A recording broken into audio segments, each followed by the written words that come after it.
We'd have a sniper overwatch in the tower. We took all 3 of them down. The largest single mission in naval special warfare history. All right, Mike Ritland, thank you for coming on the podcast, man. Second episode, and I needed to have you on for this one. I appreciate it. It's an honor to be here, and I love the whole operation you have going on. Thanks, so thanks for having me. So you got some stem work done on the knee, right? Yeah. Right before you, I just make sure that you're getting well taken care of. Yeah. Because later on, we are going to train. Yeah.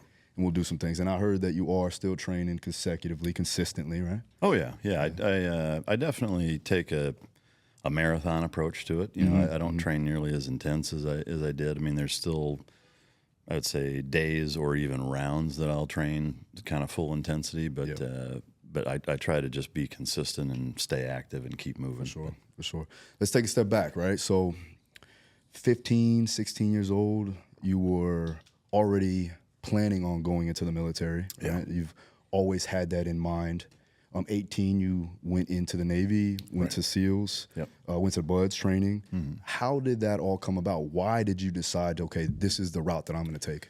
So it started with both of my grandfathers were in World War II, and for me, I was just always fascinated by A, that period in history, and B, kind of that greatest generation's contribution to our country, the American society, and thinking of kind of like from a big picture standpoint, how important of a role all of those guys played in kind of where we're at now as an 18-year-old. And so, one, I was fascinated by it. Two, I kind of wanted to pay it forward and just serve my country. And I've always been I would say, a biggest bang for your buck kind of mentality when it comes to really all decisions. I always try to maximize. Hold on. Sorry about that. We gotta get this bug, man. I was about to chopstick his ass. Like a Mr. Miyagi. So, you know, being like, my philosophy's always been, you know, really with whether it's a micro decision or a major life decision, is trying to be as efficient and effective as possible and getting the most bang for your buck. And so, you know, I knew I wanted to serve my country. There's a lot of different ways to accomplish that. For me, I grew up competitively swimming. I was pretty comfortable in the water, and my mom was a big advocate of joining the Navy just because her dad was in the Navy in World War II. And so that, coupled with reading a few books, I saw this like Popular Mechanics article that had this whole layout of the SEAL teams and kind of what they were about. And for me, that was kind of the light switch moment, I think, is knowing I wanted to do it, being comfortable in the water. And then I see this article in that magazine that talked about their missions, their equipment, you know, how tough the training was. And I think for a lot of young men, you know, when you see something as simple as this is the training that it's the toughest training that the U.S. military has to offer, like that little toughest, you know, like that one thing, you know, makes somebody who's competitive say, well, I want to do it then, you know. And so not to say that all the other, you know, special operations training pipelines aren't, you know, I would say probably is equally difficult, but I think with BUDS, it's the longest, you know, it's 6.5 months. So, what I was going to say is that something that you see with a lot of SEALs, is that mentality is somewhat the same? You have to have that mentality. It's not so much a physical thing, it's more of a mental thing. For sure it is. I mean, one of the adages I've heard to describe SEALs in terms of mentality is it's a common man with an uncommon will to succeed.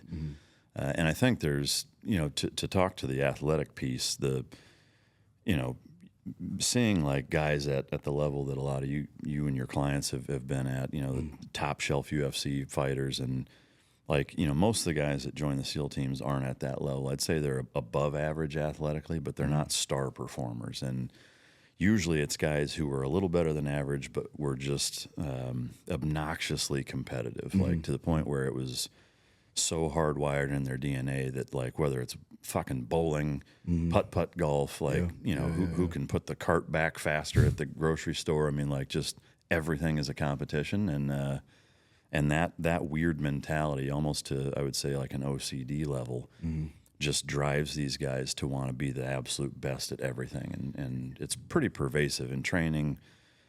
You know, even in the SEAL team, I mean, something as simple as like a run, swim, run, like guys are tying each other's shoes together when they're in the water, so that when they get out and they're trying to put their shoes on, it's a rat nest, and taking their fins and throwing them, hiding them in the bushes, like it's a total get the edge. Oh yeah. I mean, it's edge. cutthroat, and everybody's down for it. For sure. You talk a lot about genetic makeup. Like I was listening to another podcast and how you train, your dogs, right? We'll get into that in a little bit. But do you feel like that's something too as well? Is there like a genetic predisposition for Navy SEALs? I think there is. I mean, it's something that ever since our inception in the early 60s up until as we're sitting here now, that kind of the administrations that have been in the leadership roles of the SEAL community have been trying to figure out what it takes and what kind of guy makes it, and what are the commonalities between people that start and finish. Mm-hmm. And to me, I really do think that there's just a genetic aspect to it that is just, I would say, kind of an anomaly. Mm-hmm. And I wouldn't say that it's even necessarily a good thing, in that if you think about it, if you take a step back and look at it kind of from an evolutionary standpoint, human beings, or any species for that matter, their primary goal is to perpetuate the species. Yep. With first responders, police, military, and especially like special operations that are at that super high level, there's kind of a disconnect, I think, from a self-preservation standpoint where that it doesn't really exist. And while that may sound, sexy in a movie or an interview or something, the grand scheme of the species, if you think about if most human beings possess that trait, we wouldn't be a species, right? Yeah. So I think just, again, evolutionarily speaking, there can only be a very small, probably a fraction of a percentage of the population that possesses that level of determination to succeed and does not possess that self-preservation thing because, again, we wouldn't exist. So I think, and this is just my opinion, but I think that the guys that make it, have a few of those things lined up, but that's kind of the backbone of what allows them to succeed. Because if you do have that, I think that's when it's going to creep into your mind. I was going to say that probably organizational skills, like being very conscientious, knowing what the task is and following through with the task and being consistent, which would make anybody successful, right? Yeah. And I think that when I see, I'm close with Eddie Gallagher, right? I've talked to a few other SEALs, and they're always very consistent with what they do. I've been able to train some of them, been able to program for them, and they're like always wanting to know the details. Yeah. So detail orientated. Yeah. That's another big thing that I see. It is, and that starts kind of day one in training. A lot of the things that you do don't make sense, or if young guys that are coming through, they're like, who gives a shit how the bed's made, or if the edge on my knife is sharper on one, or slanted on one side, or like if there's a grain of sand on the floor, what the fuck does that matter? Like, I came here to fight terrorists. Why do I need to clean my room? And really the backbone or the goal behind all that is, we want to make sure that you can pay an obnoxious amount of attention to detail for things that don't matter. Because if you can do that, then when they do matter, then we know that you're going to be solid. Because whether it's diving equipment, parachuting equipment, demolitions, explosives, I mean, you name it, navigation, parachuting when you're doing hay-hos where you're popping at 12,000 feet and navigating for 20 miles on night vision at night with 30 other dudes. Like, there are so many little things that you absolutely have to pay attention to, and if one of them is wrong, like several people can die from it. So stakes are high for sure. Yeah, so you just have to pay really, really close attention. And I will say it doesn't lend itself to healthy relationships outside of the SEAL community. Like I know I struggled with that as a husband and a father, being too hard on your kids, expecting them to perform like your teammates, which just isn't going to happen. It does have some downsides for sure. For sure. I want to get into that a little bit later, but let's keep going with the story. So now you joined the military. Yeah. What was the first day like in the SEALs, and how? Actually, let's go back to Buds. Yeah. What was the first day like there? So it's pretty intimidating by design. When you first enter, you walk through the front doors and go into the quarterdeck. Mm-hmm.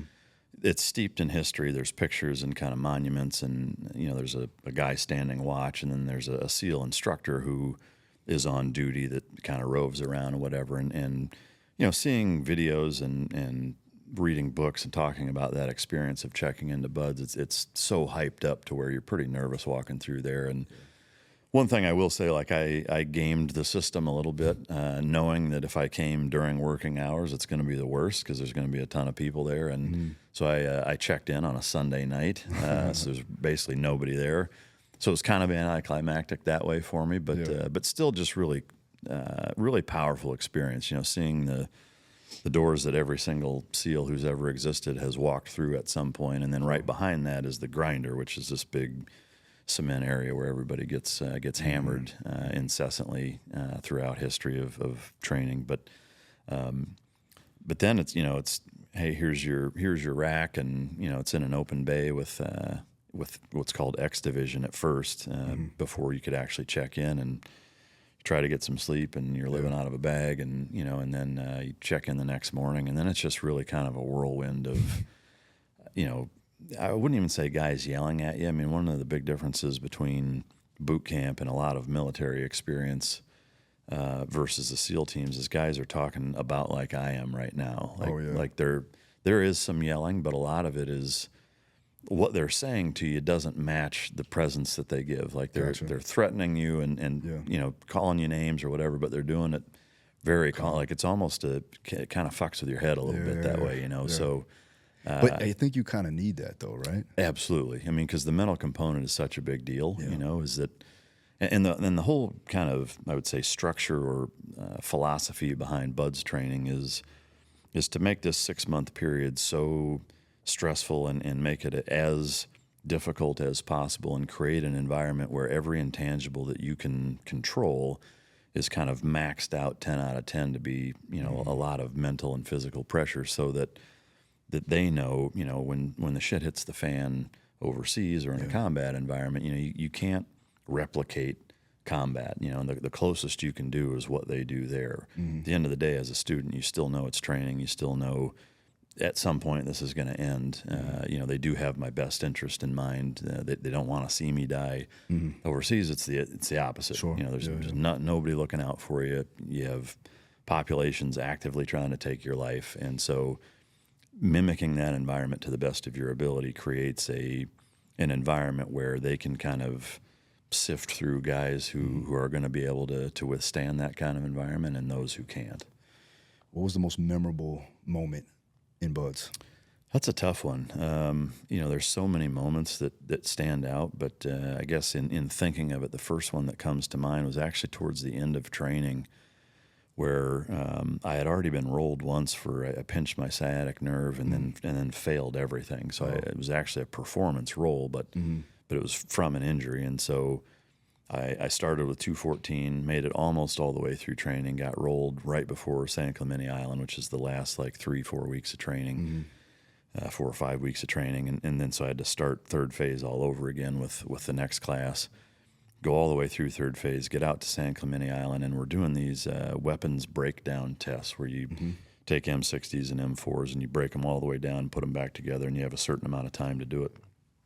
Excuse me. And the M60 is a little bigger and a little more complex, or for me it was at least. I struggled with that more than any other weapon system, and I don't know why. But I had a hard time with it, and you only get a couple of chances, but I failed the first one or two, and I was basically on my last shot. And I just, for me, it was kind of a defining moment because I had come so far. This is something, I'd been planning on for years, and here I was almost about to graduate. But if I fuck this up, I'm gonna get kicked out, and because I had already been rolled once, I'd have been dropped from training. So it would have been it. Yeah, so it's like, you're going into this where it's like, I've already failed this twice. If I don't pass this, if I fuck this up, and so the amount of pressure, especially for an 18-year-old. Yeah, you were young. Yeah, with all of that riding on me, it was just kind of like I had to slap myself and be like, dude, get in there, grab a hold of your nuts and kick this thing in the ass. And that was not that I didn't have to rely on myself to push through certain difficult moments, but that one, from a mental strength standpoint, was a defining moment for me, because it really taught me that, that my mind is what's going to get me through anything that I'm struggling with, no matter how stacked the deck seems like it is against me, if I want it bad enough and I talk myself into being able to do it, and I think I can do it, and I know I can do it, then I'll be able to do it. And it was just it was a powerful moment. But, Yeah, I was going to ask you, how great did it feel after you got it accomplished? man, I'll tell you, it was even more so than great. It was relieving to the point where almost like if you've almost been in a motorcycle or car accident, like it's that close. Oh, okay. That second afterward, That type of feeling. Yeah, it was just like this like adrenaline dump, like weak in the knees, like you know, it was. I felt like such a huge weight had been lifted off my shoulders, but it was like this weird adrenaline dump. Sure. You know? But yeah. And that's not it. Like, so going through the Hell Week and then going into, was it phase 2? Is it phase 3? Yeah, so you go through indoctrination, which is about 3 weeks, and then first phase is 8 weeks. That's Hell Week is about halfway through. Okay. And that's the basic conditioning phase and Hell Week. Second phase is 7 weeks, and it's all diving, combat swimmer. Third phase is 8 weeks or 9 weeks maybe, and it's all land warfare and navigating and stuff. But with your background in swimming, did you excel in the swimming portion? I didn't, and surprises a lot of people, but when I explain it, it probably makes more sense. So I started swimming competitively at like 5. You know, I was with these USS clubs and went to, you know, Junior Olympics and, you know, was you know, pretty successful with it. I did take a short break in junior high for about a year and a half, but then swam, you know, all through high school. And the one thing, like I'd never swam in open water. I'd never swam with fins, and I'd never swam, you know, where you can't see a black line on the bottom that you're guiding from. Gotcha. Yeah. So while I was a very strong swimmer and super comfortable in the water, different. The fins really fucked my ankles up because they're like 2x4s. They're not forgiving. They're not like freediver fins that bend. And you were smaller, tiny. Yeah, right? I mean, I was the same height I am now. I weighed like 140, and I just met, but like I couldn't gain weight. I mean, I remember. Are you 5'10", 5'11"? 5'11", and so. And I was like, I'm probably closer to 5'10" now after the spine compression. Me too. But yeah, it was like 5'11". That's what happened to me. Yeah. And I was like 6'4". Yeah. So see me in the lineup in football. I was out 6 foot, 220. Yeah. I mean, I was like 5'11" and 3/4. And but. So, I mean, like every night after training, there was this little McDonald's in the country store, which is like a little base PX, it's like a convenience store on base right by the barracks. And it was just like this little mini McDonald's. Yeah. And I would get a double quarter pounder full meal, eat all of that, all the fries. And every night I would eat a box of oatmeal cream pies, all 10 of them. Damn. And a 64-ounce regular Gatorade before I went to bed. Yeah, you got to get the Gatorade. You got to get the electrolytes. Yeah. It's good stuff. And, finish it off. I mean, they didn't have LMNT packets. They didn't have that shit back then. They didn't have battle tested. Yeah. But So, but like even then, like I couldn't gain a pound, and so sure. It was always a struggle for me size wise that way. But. Okay, so now we make it through. All right, what happens then? You get deployed, right, at some point. Yeah, so once you graduate, Buds, and back then you went to Fort Benning for jump school, which is 3 weeks. They don't do that way anymore. Now you go through static line and free fall with a kind of a pipeline course right after training, which is a better way to do it. But after that, then you go through STT, SQT, which is another 4.5 or so months of. It kind of bridges the gap because when you graduate Buds isn't really a training program. I mean, you do learn some tactics and basic stuff like that, but it's more of a selection process just to see who has what it takes. And so instead of having guys go from Buds right to a SEAL team and being way behind, they put you through this kind of advanced training phase of about 4.5, 5 months of just kind of all the basic stuff. That's more of a gentleman's course where it's still physically demanding, but the instructors now aren't fucking with you. Like they're not trying to weed people out. They're legitimately trying to get you as educated and as well trained as possible, so that when you show up to the team, you're an asset and not a liability. So do that. Show up to SEAL Team 3, and then you go on 6 months of probation once you show up there, and you have to kind of go to every different department. You know, the armory, the air ops, the boat unit, I mean, you name it, and get kind of signatures and signed off on by all the department heads to say, you know, this guy knows what he's doing. It's kind of like an OJT certification process. And then at the very end, you kind of take these tests and then ultimately have a chief's board where you walk in and there's like, 15, 20 salty dudes. And at that time, they seem like old guys. They're all younger than I am now, probably. They're like late 30s, early 40s. But, in that unit, that's an older guy for sure. Yep. And they can ask you anything. I mean, they may ask you, the cyclic rate of a weapon, the safe blast distance of PETN, explosive door charge, tell me how to deflood a 55 engine, for the boats, how to, I mean, you name it. They can ask you any technical question they want. They ask you morality questions like, we're in this scenario and a guy shoots a hostage. What are you going to do about it? If this happens, are you going to say anything? Are you not going to say anything? Would you report this? Would you not report that? And even, stuff like you're on deployment and your chief is married and he's banging a hooker in Thailand. Are you going to say anything about, you name it. Man. Like they're asking you all kinds of stuff. And then usually at the end, like if you've kind of passed everything, and a lot of it I would say is a vibe check, for lack of better terms. I mean, yes, they want to make sure you know your stuff, but so much of it is just like, is this guy one of us or not? Sure. And they. How nerve-wracking was that? It's nerve-wracking, but for me at least, I can't say for everybody, it was less nerve-wracking than a lot of things because I felt like, dude, I've made it this far. Like all the things I've been through, like. I'm not going to say this was nothing. I mean, I was nervous, but it wasn't like the most nervous I've ever been. That's for sure. At this point, you've been in it. You've already really went through the hard, demanding physical and mental situations that you had to go through. Yeah, and I will say, I mean, there are guys that get cut there. It's not often. Damn. But I mean, like, can you imagine? Like, they're just like, you're just not one of us. You're out of here. It's like, holy shit.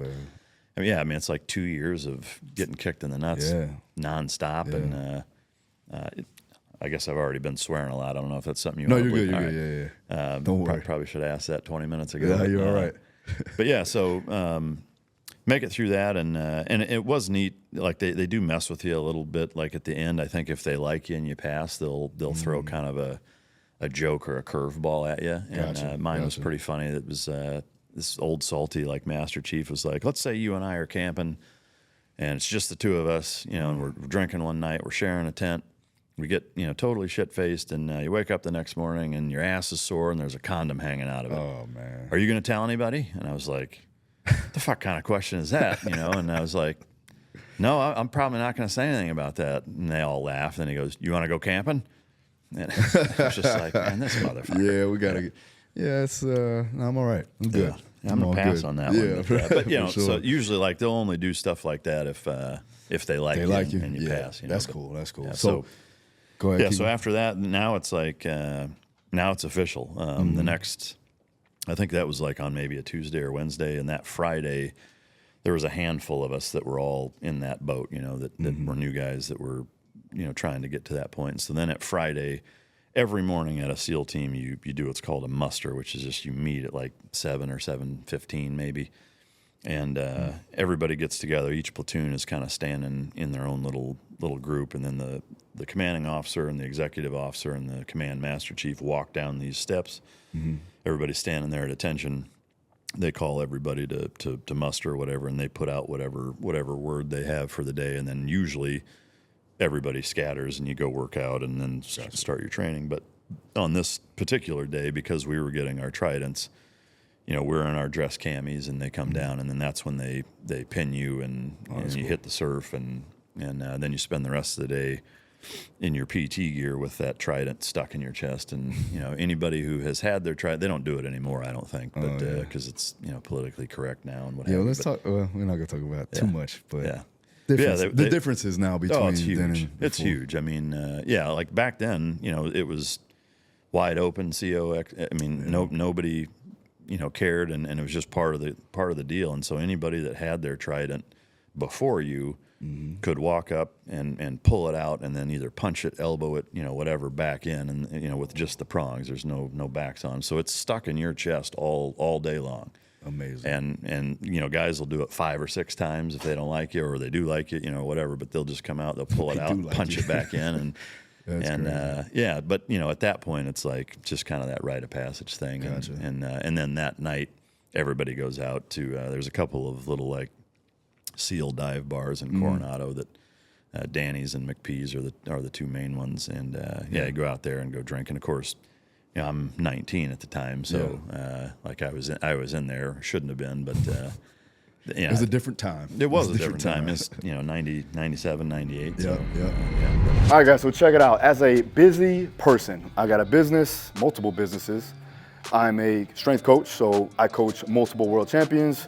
And then also, not to mention, I'm a family man. I got 3 kids and I got a wife. So stress levels can be high. Now, what does that mean? Well, one, we have to figure out how stressed am I? And so for that, I like to get my basic biomarkers checked, meaning I get my labs done every 3 to 6 months. Now, why is it important? Well, first off, we need to have something that can combat what I'm going through. If I'm stressed out, I need to have the supplementation and I need to have the nutrition to combat those things, to allow me to be optimal for years on end so that I can maintain my level of progression and help the people that I need to help. And that's why I partnered with Merrick Health. Now, they are a full health and wellness provider that will give you the necessary tools, the supplementation, and also the lab work you need to understand how well you're actually performing. Now, with that being said, if you want to check it out, I highly recommend it. That's why I partner with them. If you go to merrickhealth.com, you can go ahead and use the discount code DARU and get 10% off your lab testing. Remember what I said, know where you're at so that you can combat those stresses and stay optimal for your performance for whatever you're doing. So first deployment, what was going through your mind? That was pretty nerve-wracking too. I mean, we had spent about 2.5 years, almost 2.5 years doing our workup, which is abnormal. Usually it's about a year, but we were going out on a ship, an amphibious readiness group. So so we were on boats and after our, you know, year and change workup, then we did about another year's worth of fleet exercises. So we're on carriers and guided missile cruisers and, you know, all kinds of different Navy ships doing exercises for, you know, a week or two off of them. And we're doing like maritime interdiction stuff, you know, fast roping, visit board search and seizure, over the beach assaults, all kinds of stuff. And that was pretty neat because it was my first real kind of introduction to the regular Navy and being on boats and seeing kind of what that's like and understanding how the fleet works and all that. And so cool experience, but then now we go deploy, and it was, I'd say, equally beneficial in that we kind of had a good mix of not just deploying straight to one spot and being there the whole time. We went to Hawaii, Australia, Guam, Kwajalein, Channel Islands, Thailand, the Philippines. I mean, we were all over the place. Wow. And Hong Kong. I mean, so we got to go all over the world, which was pretty awesome. That's cool. And work with a lot of different host nation forces and you know, Singapore. I mean, we just bounced all over the place, and so it was neat to get to experience all of that, you know, and work with a lot of different groups. But then a good ways through deployment, we were in Australia. We jumped on a guided missile cruiser and floated to Bahrain. And then while we were in Bahrain is when the USS Cole got bombed, which was October of 2000. And so that was the first kind of real punch in the mouth from Al-Qaeda to the United States. Now, they had bombed some embassies in the Horn of Africa a few years prior, and it had done some little, I say little, I mean, obviously they were big deals, but never any like direct assaults on American forces or assets. And so as soon as that happened, we jumped on the Tarawa, floated down there, and then we babysat the USS Cole. We were on the USS Duluth and babysat it from sundown to sunup every day for 63 days straight. Damn. Because what happened is, I don't know how familiar you are with the story, but at that time, 2000. You said 2000. 2000. Yeah, I was a baby. Yeah. So let's do this. Yeah. So you weren't even born. Yeah. I think. Yeah. So you know, it's kind of hard to wrap your mind around that time, especially if you were already if you were an adult prior to 9/11. Yeah. You know, the difference in our nation's mentality from a foreign policy standpoint prior to 9/11 versus after 9/11 is about a polar opposite. You know, it's hard to imagine the way things were back then, but if you can imagine it, back then, USS ships, naval warships, would pull into foreign ports for resupply, for, you know, fuel, for, you know, food, you name it. So the USS Cole is pulling into Yemen, the port of Aden. They bring 2 tugboats up, and they are moving it into port for a resupply. One of those tugboats had been replaced by some Al Qaeda affiliates, and it had a couple 1,000 pounds of explosives on it. Damn. So they bring it up alongside, clack themselves off, blow this 20-foot hole in the side of the boat, and luckily or thankfully, the damage control protocols on the ship were sufficient enough to keep it from sinking. Now, granted, it was like half sunk and listing pretty heavy in the water, but it didn't sink. Killed 19 sailors, and their goal was to sink it though. Like they considered success sinking the ship, and so they came over the open airway and said, hey, that ship's not leaving the harbor. We will sink it. It's not leaving. So that's why we show up. And so period of darkness every night. We had a 60 gunner, a sniper team, a comms element, and then 4 roving patrols with M4s on the Cole. And then there were 2 of the little fast mover, the 10-meter ribs, rigid hold inflatable boats that were floating around that boat. And myself and a handful of other guys were on there. We had an M60, a 50 cal, a Mark 19 grenade launcher, and then each guy had his M4. And so we were basically just patrolling that area, making sure that nobody would come in and sink. And they, tested the water a few times, but we went right up on them and drew down on them immediately and never fired any shots. No and never firefights, nothing. Yeah, never mixed it up with them. But so we managed to get it out of the harbor and got it loaded onto a dry dock, a floating dry dock, and then they sailed it back to Mississippi and fixed everything, and now it's deploying again. So, but that was, for me, having not really done anything real world prior and not having really been faced with seeing, there's 19 dead bodies that are mangled and lodged in this ship, and we're on it, and it's sitting in 90-degree water with no air conditioning. Like,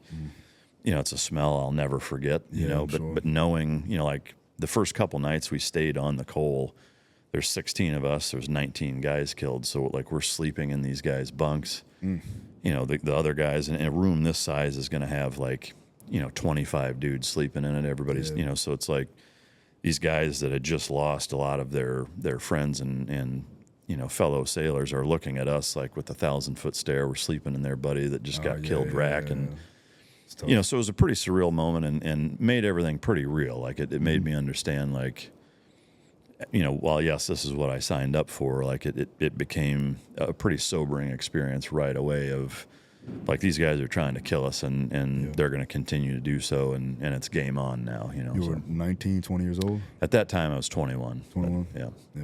It's a lot for a 21-year-old. It was, yeah. And so, we did that for 2 months. And then the cool, I say cool, the nice thing that was after that was that because of that happened, they said, okay, we're not going to have USS ships pull into ports anymore. We will have USNS ships, which are merchant marine vessels. They're not active duty military. Okay. They're tankers and supply ships and stuff. So the deal was they were going to have one port, which ended up being Dubai, which is not a bad place to go. Jebel Ali is the big port there. So we stayed in Dubai, and we're going to have USNS ships pull into Jebel Ali. They'll get the resupply. They'll go back out into international waters and do an underway replenishment with all the USS ships. So now there's kind of a compartmentalized method to resupply all of the Navy ships all over the world without putting them in danger. Gotcha. So our job was to go to Dubai and stay there. And each time a ship came in, we would dive under the tugboats and make sure that they were legit and didn't have explosives on them. We'd have a sniper overwatch on the tower. We'd sweep through all of the warehouses, check all the pallets of goods. We brought dogs in, and we're doing searches with them. And so we spent like almost a month and a half doing that. And how then, frequently would they come in? It was most days, I would say, because that was the only place they were doing it. So basically the entire U.S. Navy fleet, all of their resupplies were being done out of the port of Jebel Ali at that time. So it was pretty busy. I mean, there was days here and there that we had off, but it's cool, being in Dubai, especially after being in Yemen for 2 months. Sure. It's pretty You've big been some difference. good places though. Yeah. Right, with Singapore. And, You know what I mean? Like mostly, these guys get in and they're going right to Iraq, Afghanistan. Not to say that you didn't have it rough by any means. Let's get into that though. Like as far as when you got into the thick of things? This had to be after the Twin Towers, I'm assuming. Yeah, so we got home from that deployment in early 2001. 9/11 happens.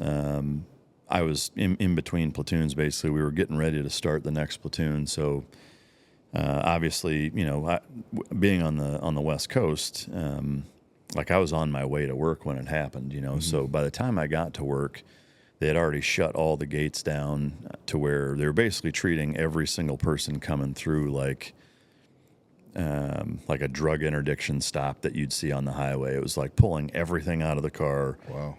searching everybody. And these are active duty SEALs with IDs coming through, but so it took like 6 hours to get on base, finally get on base. And as you can imagine, like the tension and everything was pretty palpable. It was very quiet. Everybody had a kind of a stoic seriousness to them that was, that was super powerful. But everybody was just kind of doing what they could to get their shit ready. And there was just kind of an understanding that, dude, we're going to war for sure, So from that day forward, it was just not that we weren't training serious before or had the understanding that we may be, in combat, but now it was like, you are for sure going, and it's going to be gnarly, So I don't want to draw the similarities, but when we look at fighting, like if we're getting ready for a fight, it's pretty difficult because you train year round, right? But the intensity really don't pick up until you actually have a date. Yeah. Right. So, I mean, obviously, this is way different when it comes down to it. But to me, the principle is the exact same. Sure. Yeah, for sure it is. It's like it's not that you're not training hard, knowing that you're going to fight before, but now it's like I know who I'm fighting, I know when I'm fighting. So it puts a lot more kind of at stake for it, and all of our training blocks. We were using kind of real-time intelligence and influence to influence the target packages and the training scenarios and making it as kind of realistic as possible. We went through our entire workup, and then one of the things that I think may surprise some people is, the SEAL teams still have other responsibilities doing exercises and doing things in other parts of the world, even right after 9/11. And so we got the bad news that after all of this, it was like, we need you guys to go to Guam and do all of our, our Southwest Asia or Southeast Asia rather exercises and do that deployment. And we were like, are you fucking kidding me? So we thought, especially the guys like you, type, I mean, so we here we are getting ready to go to Afghanistan, and then they're like, nope, we need you to go to Guam. And it was like, you got to be kidding me. So. Not luckily, but we end up obviously getting to go to Iraq anyway. But so we go to Guam. We spent the first, 3 or 4 months of the deployment doing, the Philippines, Thailand, Hong Kong, the whole Southeast Asia type stuff, which in the Philippines was actually pretty interesting because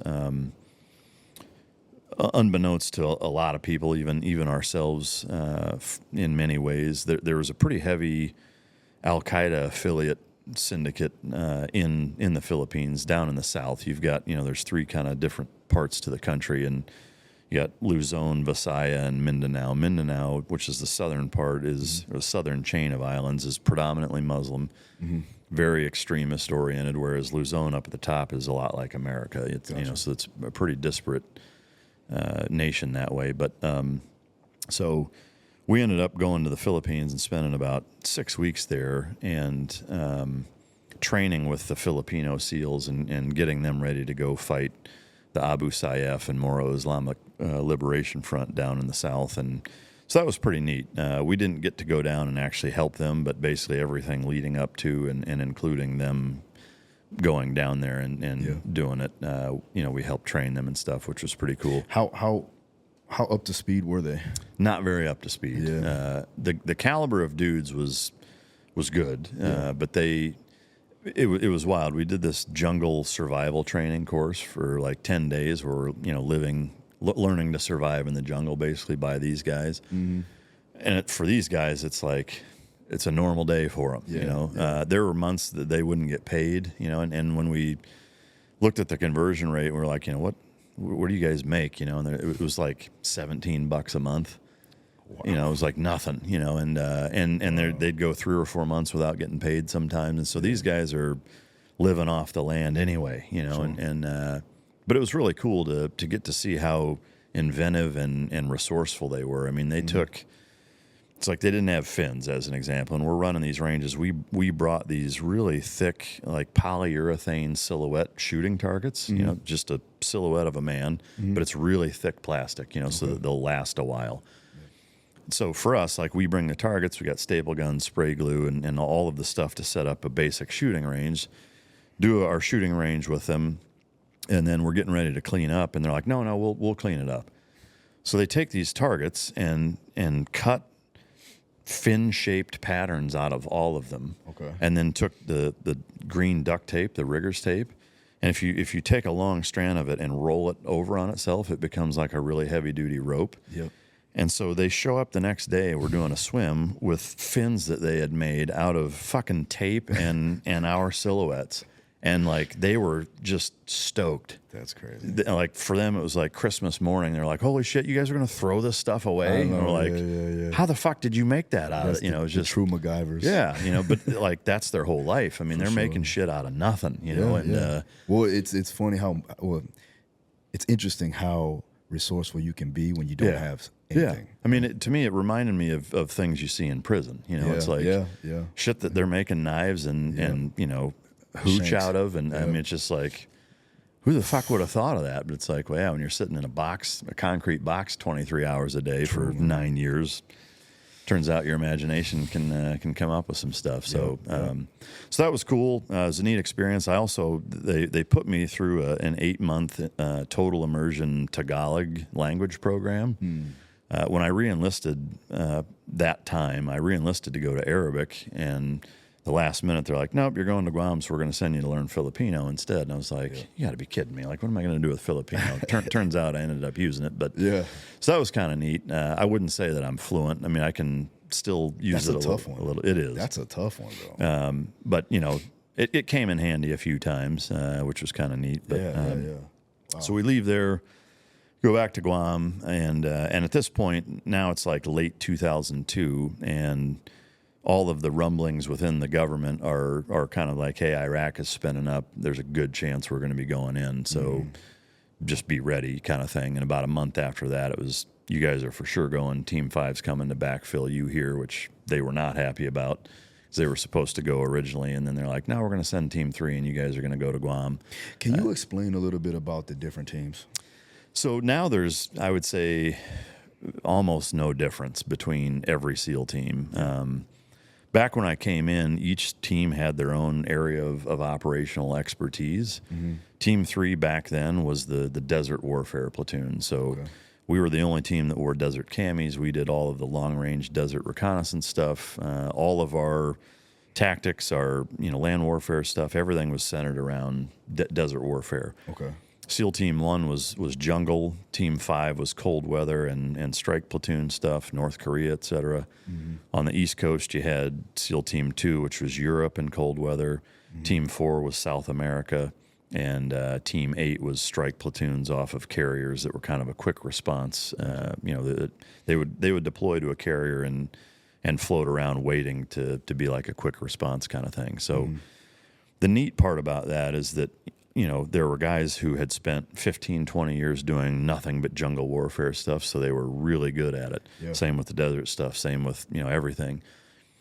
The downside is that, you're kind of pigeonholed there where the guys who spent 15 years at Team 3 didn't know anything about the jungle.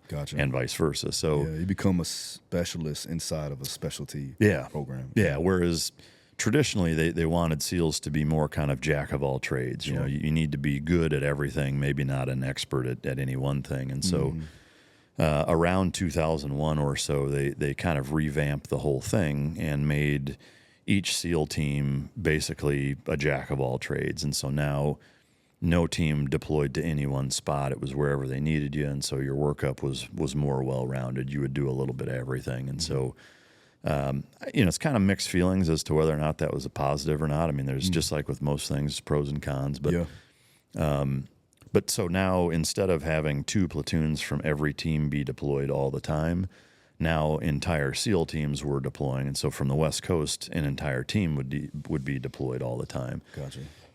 Then you have SEAL Delivery Vehicle Team 1 and 2, which are those little mini black submarines. Mm-hmm. One of them is in Little Creek. The other one is in Pearl Harbor. And then you have SEAL Team 6, which is in Virginia Beach also. And they're the Tier 1 anti-terrorism specialty unit, the same way Delta or CAG is. Gotcha. Makes sense now. Yeah. So. Okay. So I didn't mean to cut you off on No, that. no. I just want to clear that up. Mm-hmm. So now, what was next? So now, as we're getting ready to go, we knew that it's just a matter of time, basically. And so they said we're going to go to Kuwait, mm-hmm. and you guys are going to be on the Kuwaiti naval base, right on the Arabian Gulf coast, and we're going to sit there and basically prepare for our first kickoff mission, which was the oil platforms. So from the first Gulf War up until 2003, when we went in, there were really heavy sanctions and oil embargoes on Iraq. That was kind of how we were crippling them. Well, Saddam still was smuggling a lot of oil out of the country, and he was doing it with these two oil platforms. It was the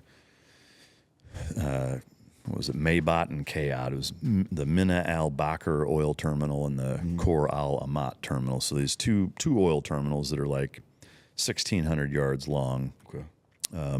Could fit 4 big oil tankers at a time. And then there was this manifold metering station on land like 30 miles away. Between the manifold metering station and these oil terminals, this 25, 30-mile stretch has this huge group of 48-inch pipes that are full of oil, that are pumping them. Now, that amount of mileage and those size pipes, if those were to burst and it flood into the Gulf, it would be the worst oil spill in human history. Like it would dwarf any tanker that you've ever seen. There's like 50 tankers worth of oil in those pipes. So it was a huge strategic mission for us as a country and for Iraq to try to make us look bad. Their goal was if an attack is imminent and we're for sure going to do this, they were going to blow those pipes and flood the Gulf and then blame us. And now we're the bad guys that just ruined the entire Arabian Gulf. And our goal was obviously to prevent that from happening while also taking control of them.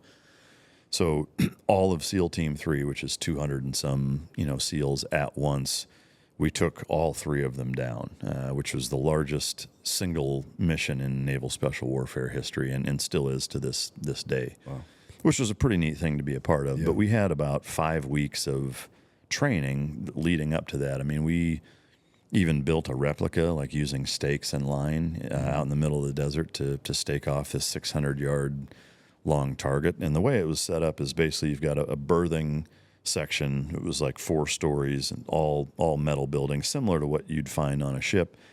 And then 1,600 meters of scaffolding and little docking stations where boats would pull up and offload the oil. So we are getting ready for this mission, just day in, day out, running SWAT team kind of stuff, CQB, CQC, clearing rooms, mimicking that target to the best of our ability.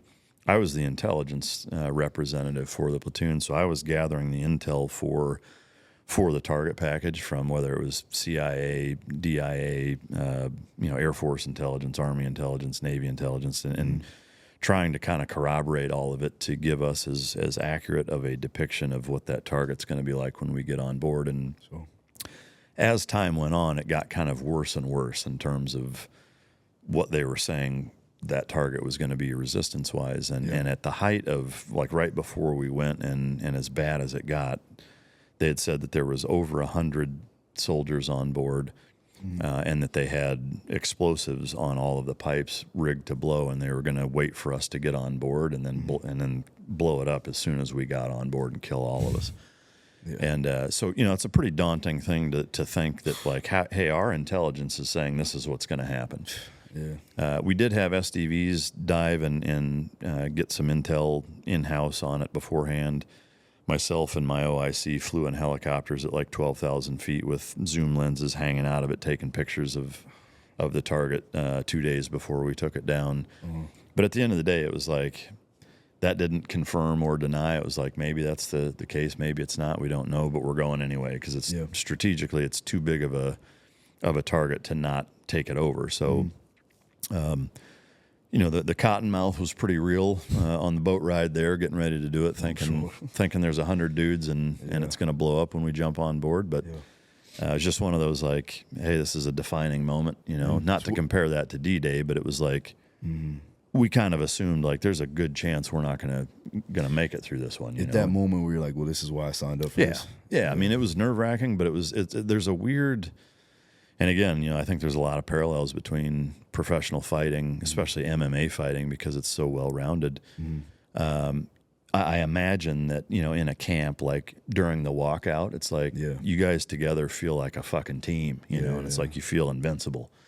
And so like being with that crew of dudes, you know, jumping on a boat, it was like modern day Vikings, you know, it's just like everybody's ready to just get their shit on. I like that.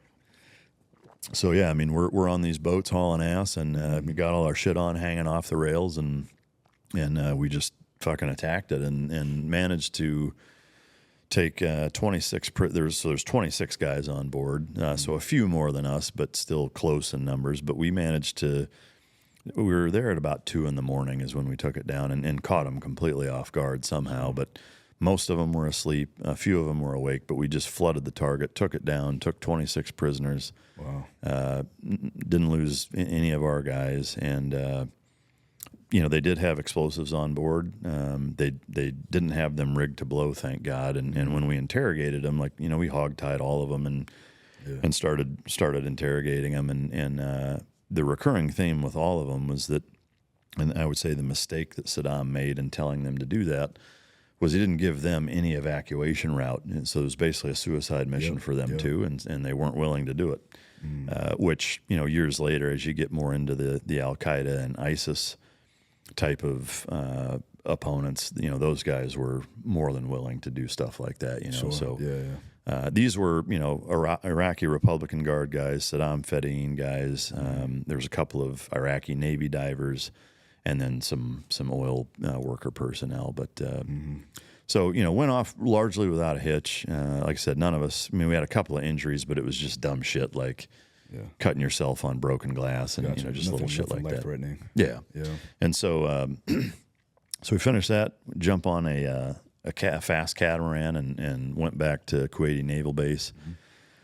And then we drove up to Ali Salim Air Force Base 2 days later, and then the war kicked off. So we essentially kind of kicked off the war, which was kind of neat.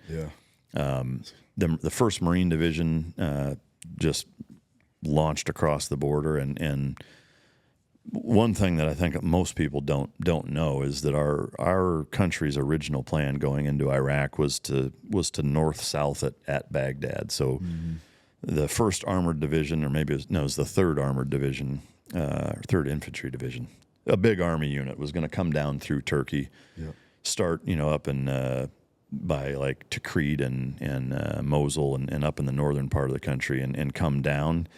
And the 1st Marine Division was going to come up through Kuwait, and we were going to meet at Baghdad and surround it. Like 2 days before we're supposed to do it, Turkey says, can't use our country, you're not going through it. So now all of a sudden the 3rd AD is like late for the party, they don't get in on it, and now it's just the 1st Marine Division and us going north out of Kuwait, you know, half the amount of people that we had originally planned on invading the country with. But that's, you know, that's what happens, you know. It's like why was that though? So Turkey has historically always been kind of a bit of a wild card where they're not, you know, a full-blown Islamic ally country, but they're for sure not a Western ally either. They're kind of they kind of play both sides, and they have for a long time. And so I think for them it was probably even intentional, is that they had wanted to do that probably. Maybe not. It could have been something as simple as, you know, 2 days beforehand, some faction in Iraq or Iran caught wind of it and said, it could have been something as simple. I'm not saying I have intimate knowledge, so all you conspiracy theorists, dial it back a notch. It could have been something as simple as them saying, like, hey, if you guys let the Americans come through, we're going to kill your daughter that goes to the university here in Iran, you know, something stupid like that, you know, so I can see that. just things like that happen all the time. For So, so that happens. So we're like, well, I guess we're going it alone. So we just went up north, and when the Marines hit Nasiriyah, which is kind of the largest big city in the southern third of the country, that's when they took some pretty heavy losses. They were getting ambushed really bad. It was an integral supply route for us to be able to continue up through the northern part of the country, and also the Saddam Fedayeen faction of the government is kind of like his own like mafia, or almost like it was like a mafia paramilitary. It was really corrupt, like thug kind of guys that just went around and did whatever they wanted, and they were really brutal. I mean, the Fedayeen guys were the guys that would round women up, you know, for his sons, or would go shake down businesses, or, you know, they were just, you know, real bastards. And but the main recruiting ground from the Saddam Fedayeen faction was in Nasiriyah, so there was a lot of those guys there, and they were more dedicated. You know, a lot of the Iraqi regular military guys were, I'm not going to say they weren't patriotic and weren't dedicated, but they had their limits, and it wasn't very high. You know, it was a paycheck. It was what they did for a living. Didn't take a whole lot of discouragement to get those guys to be like, you know what, this isn't my gig, and I don't give a shit. And you get, you know, so the Fedayeen guys, Republican Guard guys, very different. So they were pretty dedicated, and so that was kind of the first real resistance that we faced. And so General Mattis, who was in charge of the 1st Marine Division at that time, called our Commodore and said, hey, I want your SEALs to come up here and ambush the ambushers, you know. And so for us, it was like a wet dream. It was like, this is exactly the kind of shit we want to do. So we went and spent a couple weeks there doing that, where us and a sister platoon, like one night we would go out, they would be our QRF, and then we'd flip-flop. And so basically every night we would go out or be a QRF. What's a QRF? Quick reaction force. So if the mission doesn't need 30 dudes, or you don't want 32 guys, 16 is a platoon. So in most cases, for the type of stuff that we do, 16 guys, it's a lower footprint. It's easier to get in and out faster. So it's more advantageous from a surprise violence of action standpoint to have a smaller crew and be really, really fast and deadly. But there were times where it made more sense to have both groups. So if they went out, you know, we might be in helicopters just circling around, so that if they start getting overwhelmed, then we swoop in and have their back, and then vice versa. But like I said, a few times we went out as joint units. That was pretty cool, because it was kind of the traditional special operations gig, where it was like, here is your grid coordinates, like here's your grid square. You guys just go do what you want and keep the peace, basically. So we would go out and kidnap dudes and interrogate them, and then take that intelligence and go do a hit after that, you know. But it was all our gig, you know. It wasn't guys in Washington D.C. or even in Baghdad at some, you know, bigger joint operations center. It was just our guys on the fly doing really quick missions based off intelligence that was largely gathered by us. And so we had that flexibility and that speed. You know, there's nothing bogging you down, no bureaucracy. And, you know, that's when we're usually the most effective, you know, when we're not relying on other people and having to ask permission to do shit. And so it was neat to be able to do that big mission first and then go right into kind of traditional special operations stuff. So I spent a couple weeks there. As the front line of the 1st Marine Division moved north, we kind of just started to go with them, and now they used us. Once we got through Nasiriyah and kind of cleaned that whole area up and secured it and went past it, now we're getting ready to go into Baghdad, and that's where Saddam spent most of his time, so that we just kind of assumed that either there or Tikrit, his hometown in the northern part of the country, was going to be kind of the hardest resistance, biggest stand. And so the 1st Marine Division's 25,000 people, tanks, you know, light armor vehicles. You know, it's a big, heavy, weaponized, mechanized unit. Doesn't move very fast, very large footprint. As they move through areas, you know, there's certain areas they're taking resistance. There's choke points with bridges that they can't get equipment across, or bends in roads that are ideal to ambush on, or what have you. And so we would go ahead of them and scout these routes out, which was pretty gnarly too, because yeah, you don't know what's up there. we're in Humvees. Sure. They're not armored. There's no bulletproof glass. Damn. Like we would take our body armor and just hang it on the door with the window down so that there was some protection, you know, from being shot.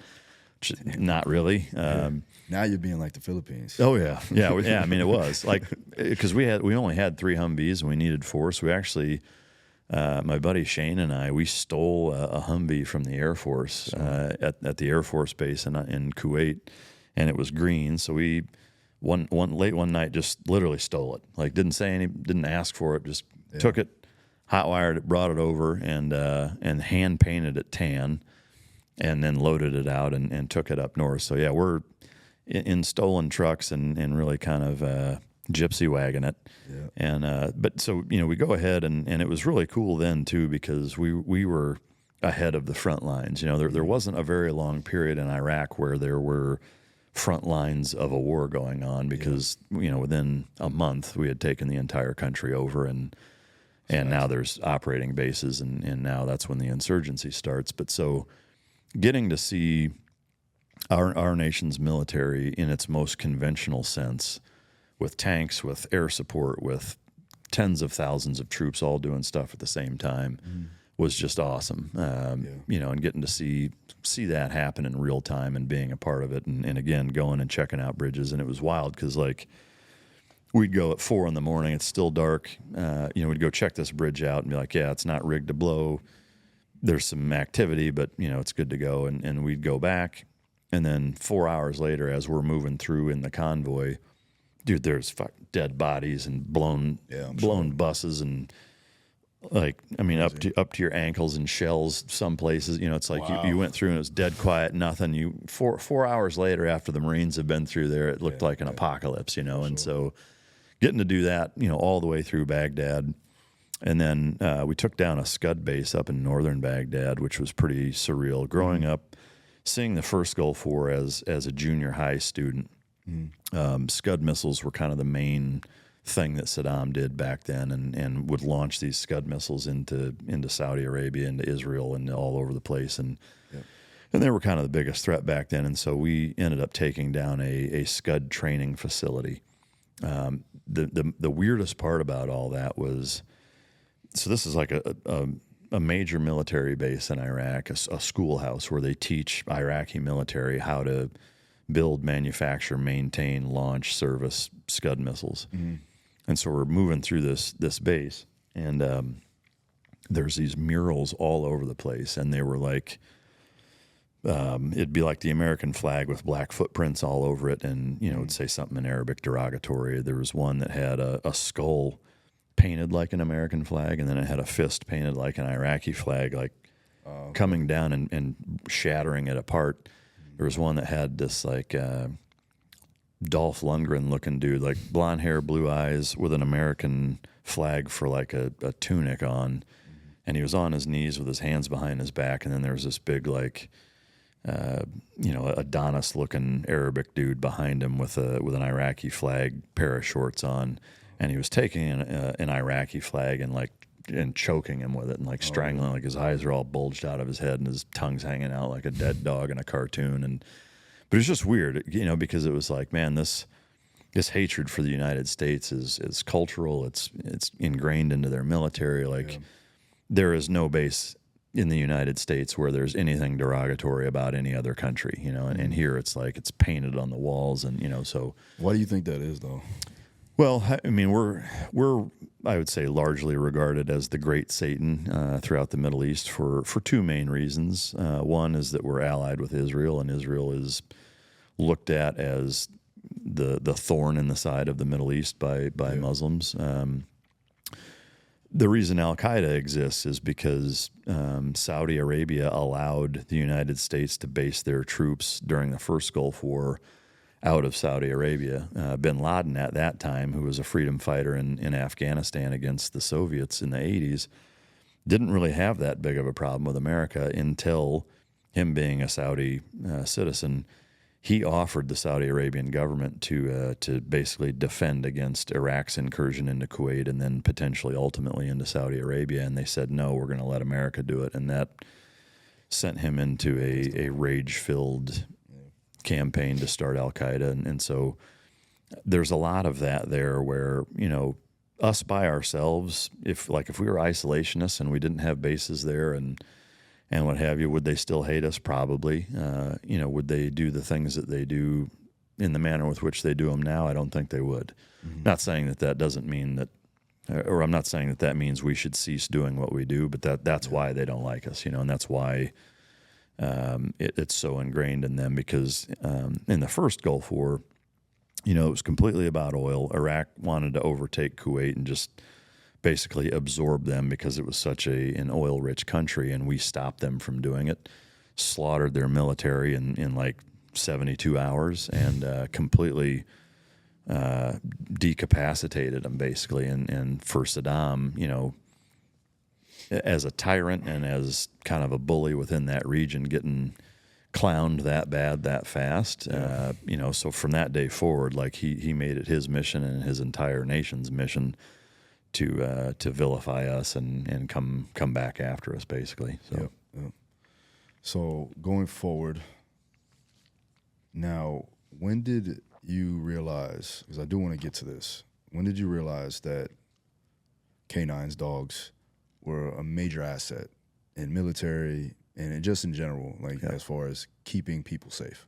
So, you know, taking a few steps back, I grew up as a dog guy. I mean, more so. I mean, most kids like dogs, but I was kind of way above and beyond what most kids like and do with them and what have you. And I just, even at a young age, I marveled at their ability to use their nose and, you know, fall in broken ice in the wintertime and just shake it off. And, you know, I was like, man, these dogs are tough and they can find shit that nobody else can find with their nose. And I just thought it was really cool. And fast forward to Iraq, after that Scud base, we went up to Tikrit and took down Saddam's palace. We got ambushed really bad on the way in, but it was while we were there for that several week period where, you know, there was a Marine unit there that had an explosive detection dog. Mm-hmm. And the operation that they did, this dog found a grenade booby trap that would have killed several of their guys if they hadn't had that dog with them. And for me, that was the catalyst. That was the light switch moment of saying, like, the mission that they just did, we've done that same thing thousands of times, you know, never had a dog with us. Like, why not?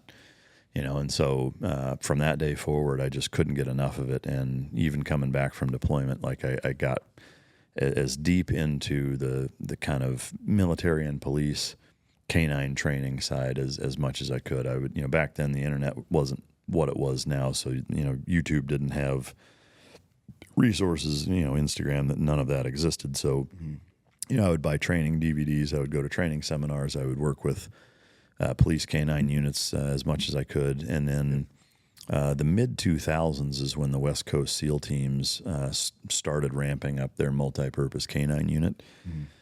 I had gotten valley fever, lost 40% of my lung capacity permanently.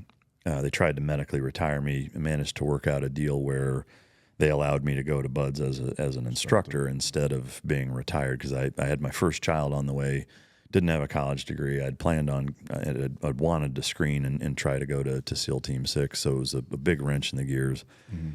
And so instead of being medically retired, they send me there. Right there is co-located with where the multi-purpose canine unit was. So started seeing these guys. I knew some of the guys that were there, started working with them and training with them a little bit. Ended up going to a decoy training course with a purveyor of working dogs on the West Coast, and it's kind of like an interview. It's you spend several days in a bite suit and you're doing it with this big group of police canine handlers putting their dogs through a course, and then after that, if they kind of give you the thumbs up, like, yeah, you'd be okay at doing this, and you want to do it, because being in a bite suit getting pounded over and over is not particularly enjoyable. And if it's not something you really want to do, doing that will discourage most people. Yep. And so at the end, they offered me a position as a handler. But at that time, you know, I'd gotten back down to almost 140 pounds when I lost that 40% of my lung capacity. I was on convalescent leave for like 8 months, and I got down to like 140, and I was a wreck physically. And so for me, it was the biggest part of me saying, no, I don't want to do it was I honestly was not comfortable or confident that I wasn't going to be a liability for my teammates. You know, I physically, I didn't feel like I could do the job the way that it needed to be done. And so instead of taking that, I said, you know, going back to, you know, when we first started talking about most bang for your buck, the selfish me wanted to stay in, you know, maybe be a liability and get to deploy as a handler for a few more deployments. You know, the kind of pragmatic, non-emotional me said, it's probably not a good idea. You can enact more change and make a bigger impact if you get out, start your own company, come back as a trainer. And so that's what I did. And so I got out, moved to Texas, started my own training company, and then 2 years later ended up getting the training contract for that same unit that offered me a position as a handler. So Nice. for me, it was kind of a very gratifying and You did it your way. right. You know? Still ended up at the same place, Yep, you know, but as a civilian contractor, you know, owning my own company. So, And the company name is? well, so now it's Tricos International. It was actually, then it was a different company name. When I first started, it was with two other guys. After a couple of years, we disbanded, and then I started my own Tricos in 2013. But so it's still been around for over 10 years. But for me, like professionally, you know, and fairly early on, it was kind of the pinnacle of getting to, you know, still being involved with special operations at the highest level with their canine program as it's kind of being built and coming into full step. And so very, very gratifying experience and just had a blast doing it. People really don't know dogs have been used in warfare for a long time.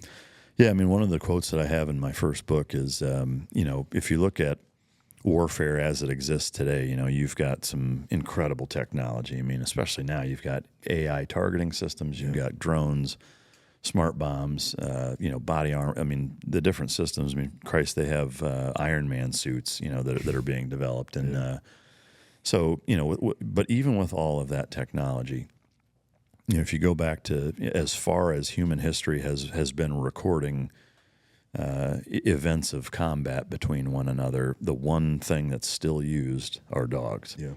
Even with all that crazy technology that we have, if you look at our two main Tier 1 anti-terrorism units, you know, Delta and SEAL Team 6, tip of the spear for our country. It's the nation's finest.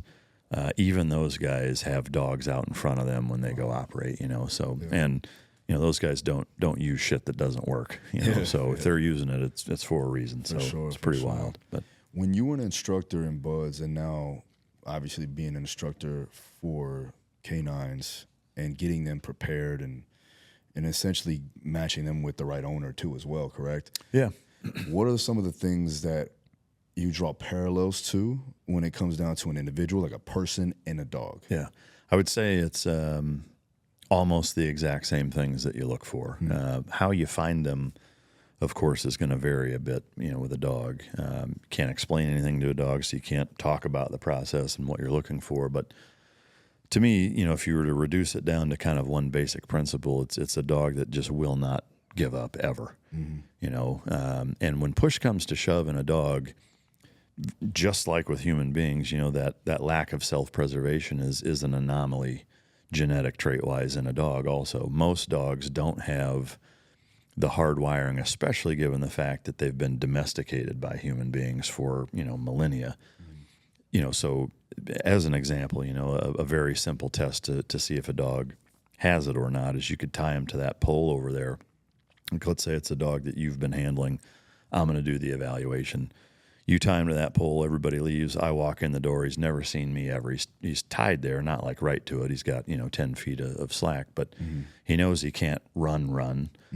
There's nobody else there for him to depend or rely on or to feel, you know, safe and secure with. I'm a complete stranger. Now I walk up to him and I'm going to, you know, feel him out a little bit, just like you would with a person. You know, I'm sure you've been out at clubs here or whatever, where people eyeball you a little longer than what you feel comfortable.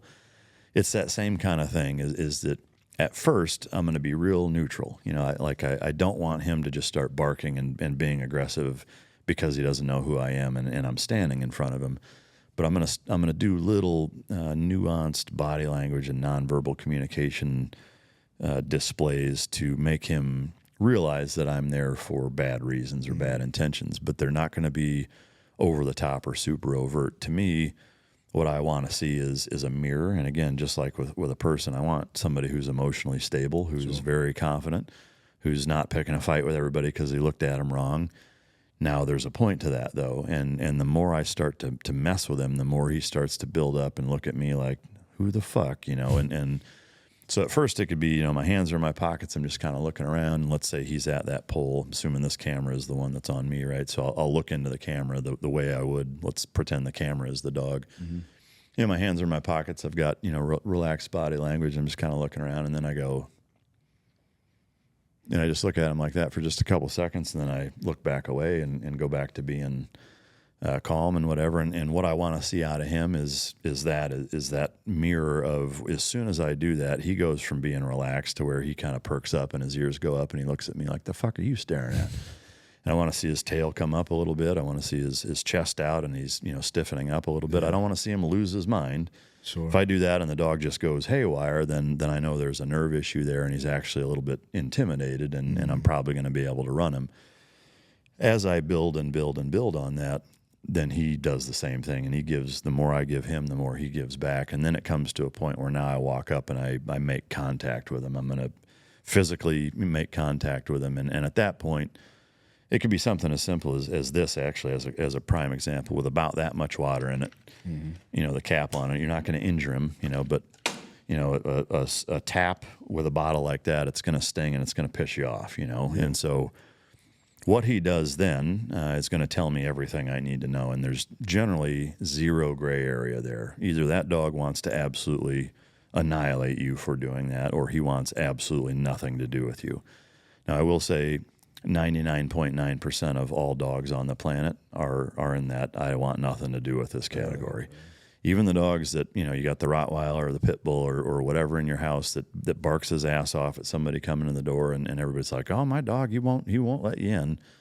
I bet he will. You know, if you know how to pull their card and get in their head and do those little things, very, very few dogs genetically will deal with that, you know. So if he does deal with that, then now I know that I have what it takes.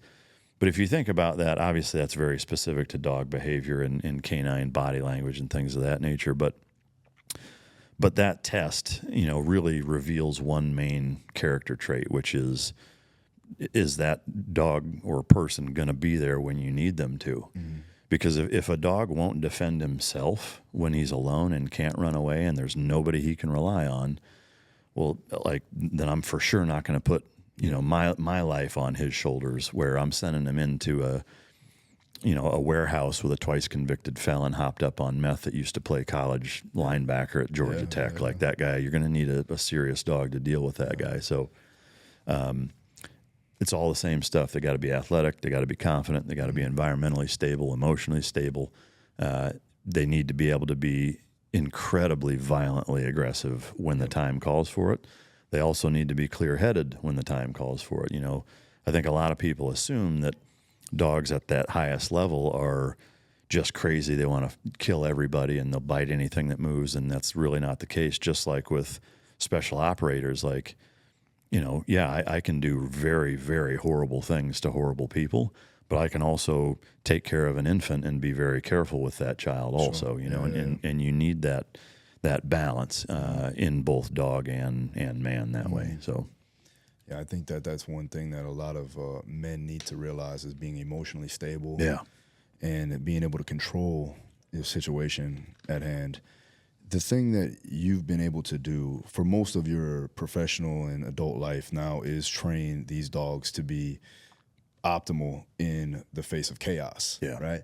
What are some of the dog breeds that you see are the best fit for that? So unquestionably, it really falls down to three breeds, which is the German Shepherd, the Dutch Shepherd, and the Belgian Malinois.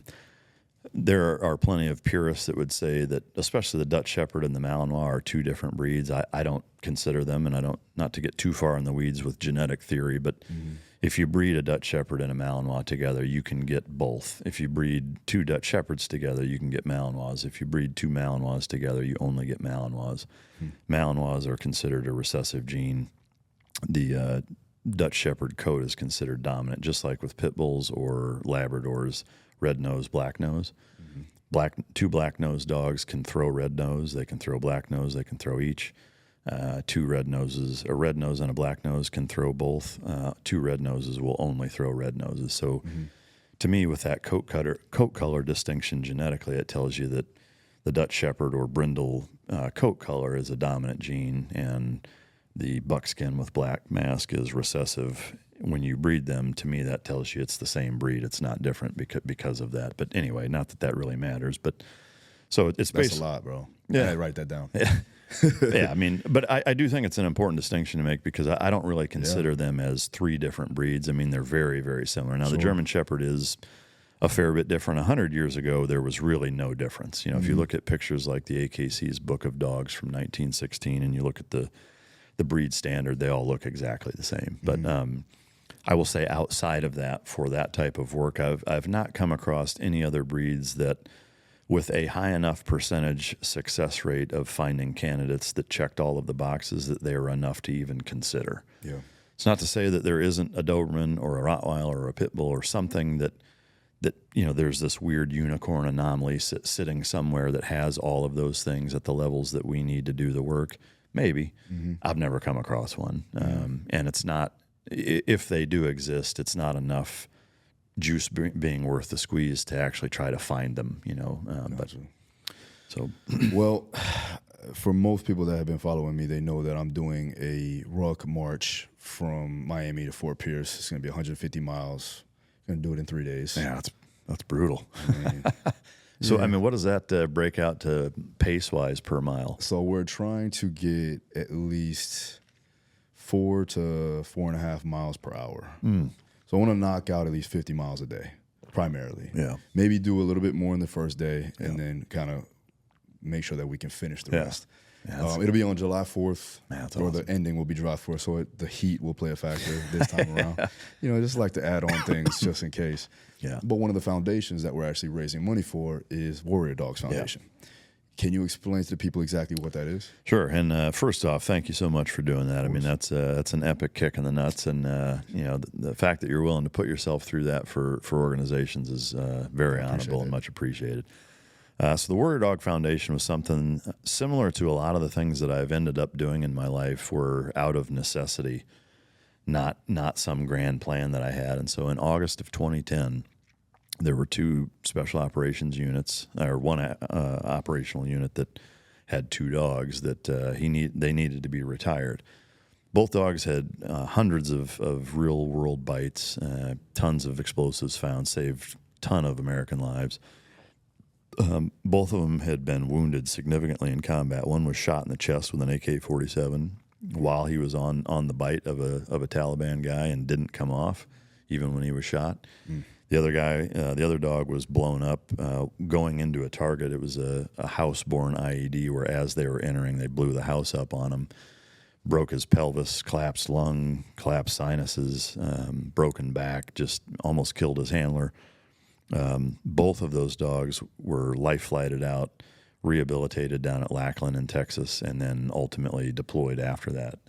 Wow. Did a couple more deployments. Well, they got to the point where physically they couldn't really continue to do it at that level, and so they needed to retire them. The problem was that they're really temperamental dogs, very tough to deal with. And there's also a very real component to when a dog like that genetically has it, and then you put them through the experiences, and then they actually do bite somebody for real, it does change them a little bit. And if you put yourself in the dog's shoes for a minute, and this dog is, you know, for hundreds of times gone in against a human being 4, 5, 6 times his size, not scared of him and trying to hurt him, and he wins. Just like in the fight game, confidence is very real. Dogs, it's on steroids. When they defeat 130 grown-ass men that are trying to beat them to death, and they fuck every one of them up, that turns them into more and more difficult to deal with. And so, so both of these dogs, the handlers couldn't take them. The unit couldn't really keep them, which is just an unfortunate byproduct of the operational environment, because their main focus are the, couple dozen dogs that they have that are still going overseas. If they're taking resources, time, manpower away from those dogs to accommodate retired dogs, then, it's just not, it's doing a disservice to the dogs that are still going over there. So they asked me if I would take them. I said no.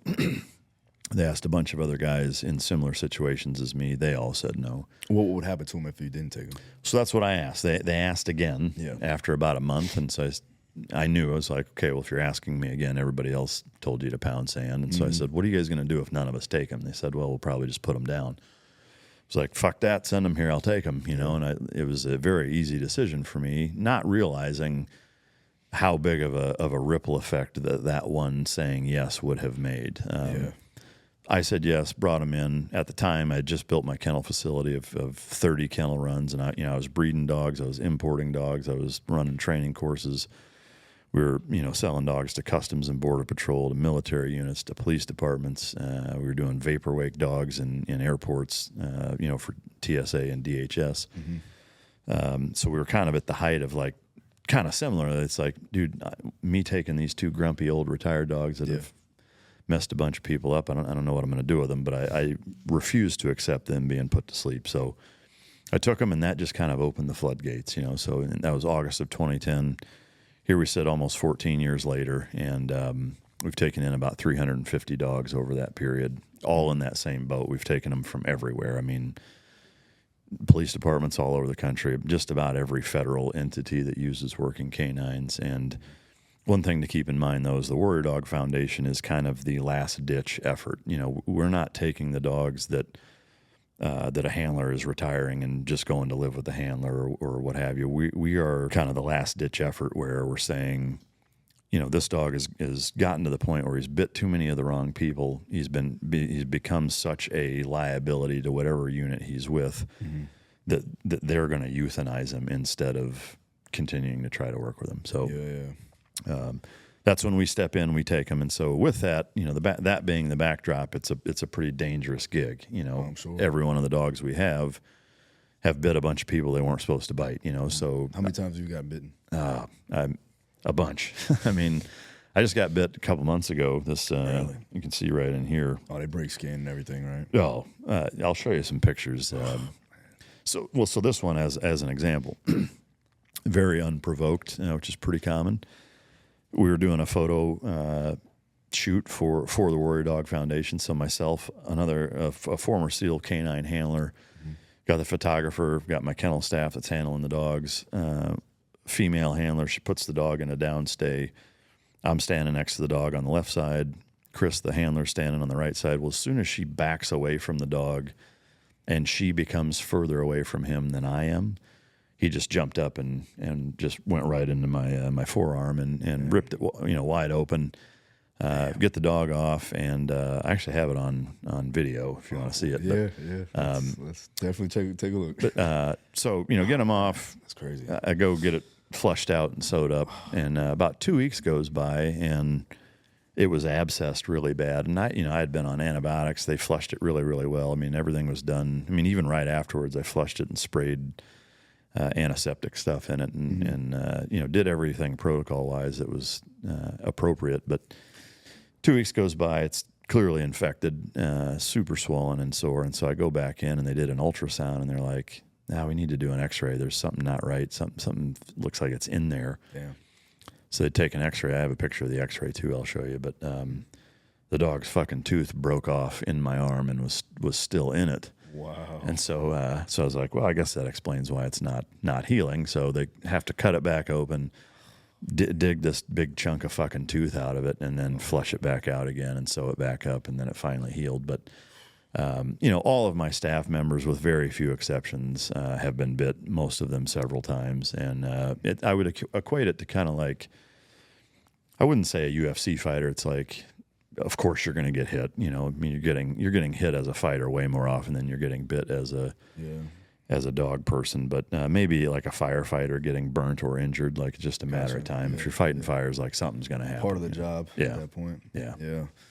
So what's the big vision and goal that you have for it? Step one is to never turn a dog down and ultimately have a dog get euthanized because we couldn't take them. Yeah. That's our primary goal. So, and I would say to dovetail onto that, it's to be a resource for any state, local, federal working canine entity that has a dog that's in that position where they just can't handle it anymore and they're going to euthanize it, that we're always able to step in. Now, does that mean we build on to where we're at now? I don't think so. I think it would make more sense to have probably a branch out here somewhere on the East Coast, maybe one on the West Coast, maybe the upper Midwest, and branch out that way. But really just to continue to do that. And our philosophy is step one is avoid the euthanization. Step two is if the dog is young enough and from a vitality standpoint still has enough left in the tank 4 years of service, then we spend as much time as we need to rehabilitate them and then repurpose them and get them back with a unit that's maybe a little better equipped to handle a dog of that caliber. Lastly, I would say if we can't repurpose it, but we can spend enough time rehabilitating it to where we can kind of unwind his mind enough to get him just rehomed and adopted out to somebody. That's what I was gonna say. Then we do that, And in some cases, we repurpose them. We've done that with a number of dogs. We've adopted a number of them out. Some of them, they're just where they're at and between their age and experiences and things of that nature. They end up just staying with us until they pass. But to me, at a minimum, like I want to be like the ranch it's 20 acres. It's surrounded by tree lines and pastures and stuff. So it gives them an opportunity to just be a dog and kind of live out the twilight years in peace. So that's awesome, bro. I definitely want to make it out to the I'd love to have you. That'd be super cool. I will. Put you in a bite suit and the whole thing. Yeah, that'll be great. Ish. Yeah. No, but that'll be fun. I definitely want to do it. We'll do it right after the ruck. But we'll definitely make it out there. Anything else that you want to plug? Anything you got going on? Yeah, just in terms of the stuff I have going on, I started an online training program 7 years ago, and I started a food treats and supplements company, dog food. So if you either Google my name or just go to Team Dog, that's the name of the online training, the food treats, everything. And then my show, Mic Drop, which I'd love to have you on. Yeah, that'd be great. But yeah, that's everything, man. Well, it's been an honor, honestly. Likewise. We still got to train, though. Yeah, so it's guinea pig time for me, right? We're going to get after it. Yeah. Thank you, guys. Again, make sure you go ahead and follow my man Mike and also check out his podcast. See you guys next time. Peace.